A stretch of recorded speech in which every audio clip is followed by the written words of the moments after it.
caríssimo Padre Marcelo, caríssimos irmãos e irmãs presentes nesta liturgia e aqueles que nos ouvem e nos acompanham pelos meios de comunicação social.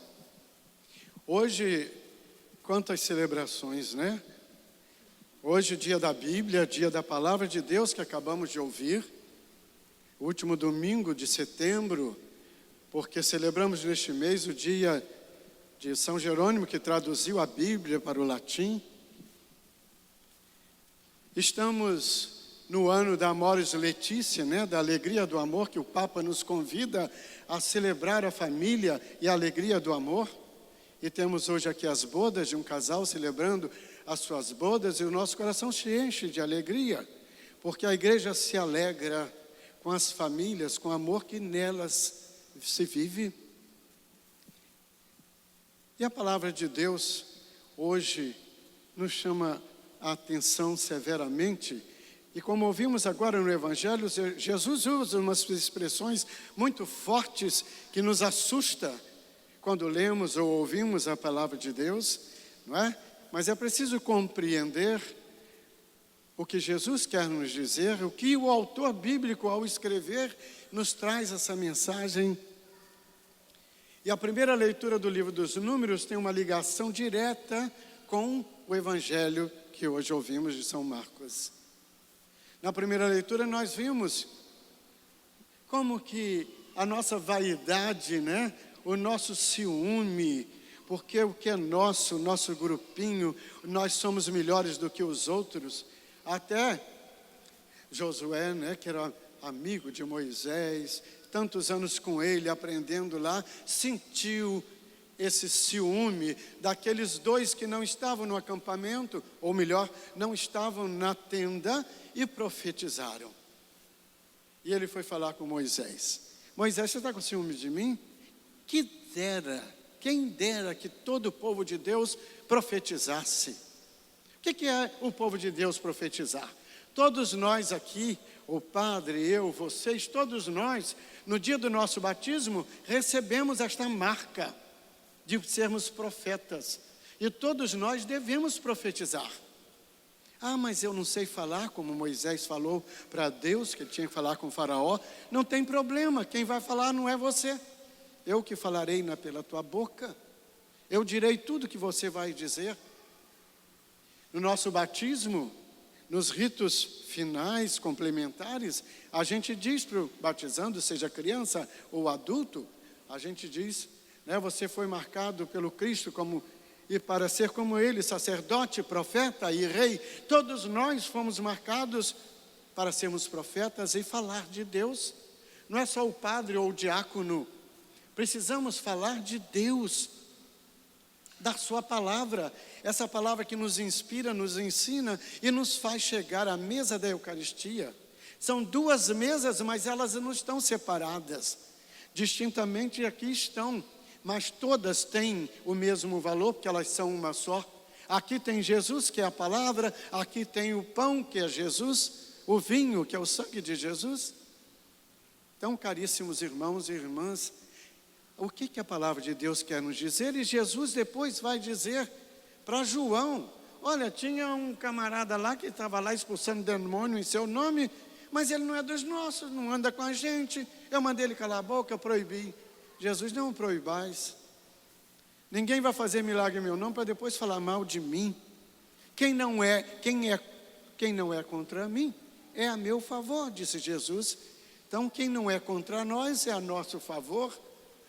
Então precisamos perder esta imponência que achamos que só nós, católicos, é que temos a verdade em nós. Não.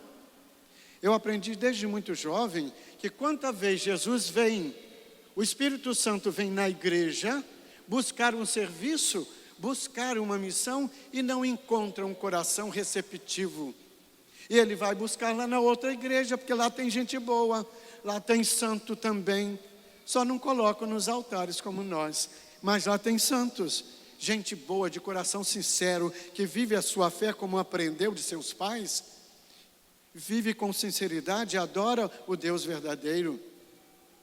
Ninguém pratica uma boa ação ou uma caridade se o Espírito Santo de Deus não inspirar? Ah, ele é ateu, ele não acredita em Deus. Eu não sei o que o Espírito Santo está fazendo no coração dele. Quanta gente que se diz ateia é muito mais cristã do que nós, que fazemos olhar indiferente para o outro, que não vemos a necessidade do nosso irmão mais pobre, não olhamos as necessidades dos nossos irmãos neste tempo de pandemia. Não só os bens materiais, o alimento, mas também o agir psicológico da pessoa, como que ela está afetada por tudo isso. A gente não tem um olho ou os olhos para compreender as atitudes de determinadas pessoas. E quantas vezes julgamos, não é? E o Espírito Santo vem nos inspirar para tirar essa empáfia de nós. Não é dizer que só nós que estamos salvos, não. Quanta vez Tiago acaba de nos dizer aqui na segunda leitura: ai de vós, ó ricos. Ele não está falando dos ricos porque têm os bens materiais, não, porque eles não fazem mal, não. O que faz mal a nós é acumularmos, como Tiago fala. Acumulou e não distribuiu com os outros, não ajudou quem precisava. Massageou o seu coração com os bens, acumulou, mas a traça e a ferrugem está comendo e vocês não dividiram com ninguém. E isso, caros irmãos e irmãs, isso não é política não, isso é caridade evangélica, é doutrina social da igreja. Está aqui São Tiago falando para nós na palavra de Deus. E quanto nós precisamos estar atentos à palavra de Deus, não lemos a Bíblia. Quando a lemos, não a entendemos, porque a palavra de Deus está escrito também aqui, que não é de livre interpretação. Quantas vezes lemos botando o dedo, abrindo a Bíblia, coloca o dedo, fecha os olhos, e Jesus falou para mim, cuidado. Você pode ler um absurdo e fora do contexto e achar que Deus está falando aquilo para você. Não é assim. Podemos sim estar atentos à palavra de Deus diariamente. Temos a liturgia diária, tem tantos aplicativos que nos dão oportunidade, rádios católicas que oferecem a palavra de Deus para nós, e a gente abrir a Bíblia. Como a gente cantou no início, a Bíblia, a palavra de Deus, ela cresceu em nós e nos transformou para fazer um mundo novo com a palavra de Deus. E a gente faz isso. E às vezes a gente ainda ri do protestante quando ele está com a Bíblia debaixo do braço. E nós nem debaixo do braço colocamos. Ela fica na estante da nossa casa lá, colocada lá, empoeirando, e a gente nem abre a palavra de Deus. E quando a gente não entender, a gente vai buscar alguém que possa nos explicar. Porque, como já disse, não é de fácil interpretação. Ela foi escrita num tempo diferente do nosso, com um ambiente, cultura diferente da nossa, porque eles escreveram, foram pessoas inspiradas por Deus, mas de acordo com a época em que viviam. Escreviam como falavam. Caríssimos irmãos e irmãs, e Jesus continua nos dizendo também, de maneira muito forte, se o pecado vier, que a gente corte a mão, arranque o olho, arranque o pé. Não é. Já pensou você, Jesus está falando para mim aqui, eu vou ter que cortar minha mão porque eu pequei com a minha mão. Não é isso. Jesus diz, eu quero a misericórdia e não o sacrifício. O que é cortar? É cortar o mal, o pecado que a gente está cometendo, o pecado que a gente está alimentando e não se livra dele. Se é com os olhos, se é com a mão ou com os pés, que a gente se livre deste pecado, cortando o pecado, mas não as mãos, os pés, os olhos. E hoje no mundo deste, Jesus fala, ai de quem praticar o escândalo, escandalizar o menor desses pequeninos. E quantas vezes hoje a gente olha só que é o pecado contra o 6º mandamento, né? Também sim, hoje no mundo dilacerado pelas libertinagens, né? E Jesus nos fala, os pequenos principalmente.